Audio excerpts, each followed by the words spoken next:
Well, that was some fantastic day that we're having here so far. I think that we owe everybody a round of applause. And while you're applauding, we certainly have to thank all the different people that we have to thank, especially Nefesh to Nefesh. But I want to make a tiny segue and thank all the different bloggers that are here. Because there are people speaking on these panels, but there are people all over the place, famous bloggers, different people. Everywhere I go, I look at the little tags, and I see really well-known names. And I think you guys are great, and I want to wish you guys should go out. Okay, my name is Yishai Fleisher, and I don't usually speak this fast, but our time has been truncated, and therefore I will speak this fast, and you will have to, if you want, receive this fast. Yishai Fleisher, I am the founder of Kuma.org, which is an organization, and no, it's not just a blog. The blog is part of our organization. Our organization was there created to promote Aliyah. And we made a very popular film. How many of you saw our Aliyah Revolution film? Maybe some of you don't know what it's called, The Matrix kind of film, the Matrix Takeoff. And our idea was that just like The Matrix had a whole world where people were caught and they didn't even know it, they seemed to be having a good time, but it was fake. So too is the American Jewish life. Okay, and it was a very harsh, maybe radical message, and we wanted to get it out there because we were not constrained by any political ideas. We wanted to push out a radical idea and maybe push a lot of people from the middle a little towards the edge of really Aliyah consciousness.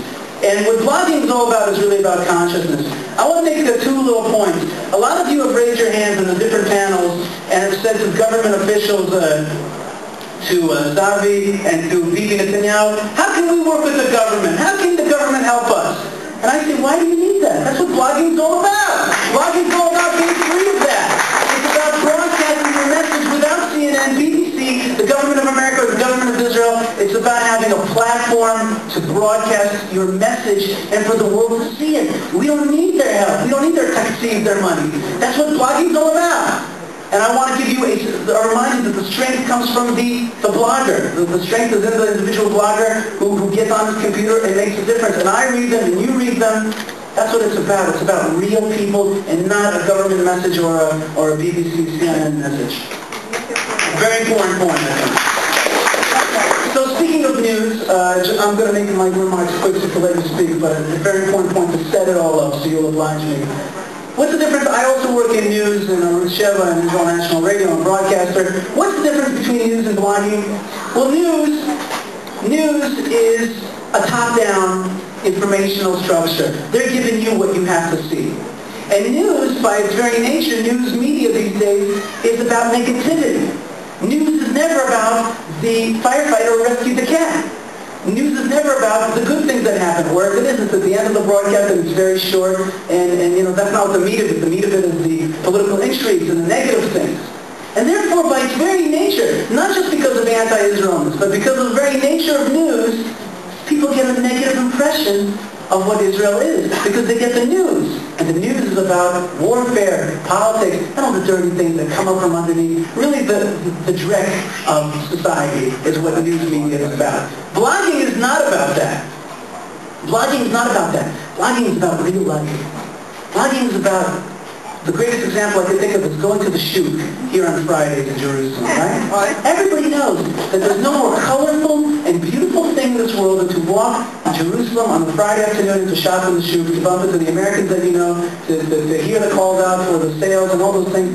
Those colors, those senses, those smells, those feelings, that is what the real Israel, or the Israel that we are living, is about. And what blogging does is it lets us hear those things. It lets us hear about what I call the real news. Not the tanks and the politics, but the shoot and the children and the kindergartens and the cats, right? And coping with things and with being a daddy or with the comedic side of Israel. I want to tell you a short little anecdote. This morning I had to research some of my fellow bloggers here. So I went to, it's upside down. Yes, not this one, and this one. Anyway, I went to What War Zone, and I haven't heard of What War Zone really, and now I will go there, because this guy made me laugh. But more than he made me laugh, he made my wife cry out of laughter about representing what a secular wedding in Israel is all about. And he says, Israeli weddings, where Bryan Adams songs go to die. heard it twice recently.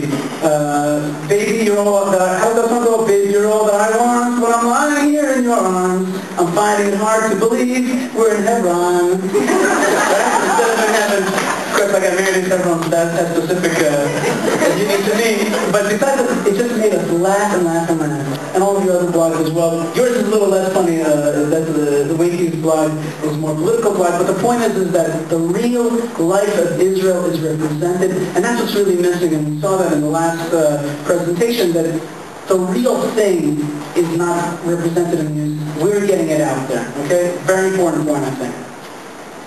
Bloggers have a tremendous effect, and the internet has a tremendous effect on Israel.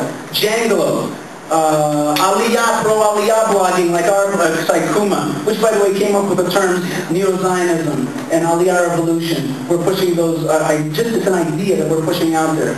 Jerusalemite is a new blog that is talking about the culture and pride of Jerusalem. Mysticism blogs. They're out there telling us about the different, deeper side of Israel and Judaism. And I call this concept, keep making Aliyah.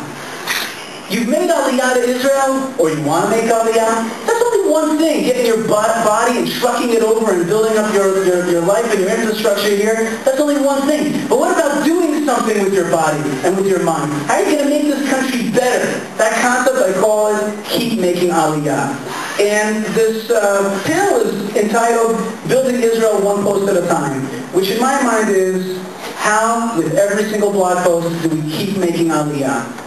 And with that introduction, I'm giving it over to my fellow bloggers, who I will ask in 5 minutes to talk about yourself a little bit. Shepardowitz, you ready to talk about yourself, so maybe just answer the question? I'll talk about Gila. Okay. I want to tell you, when you hear some of these stories, you will be very moved as I was. I just want them to say it in their words. And within these 5 minutes, I want you to try to answer the question, how do we keep making Aliyah through blogging? Thank you.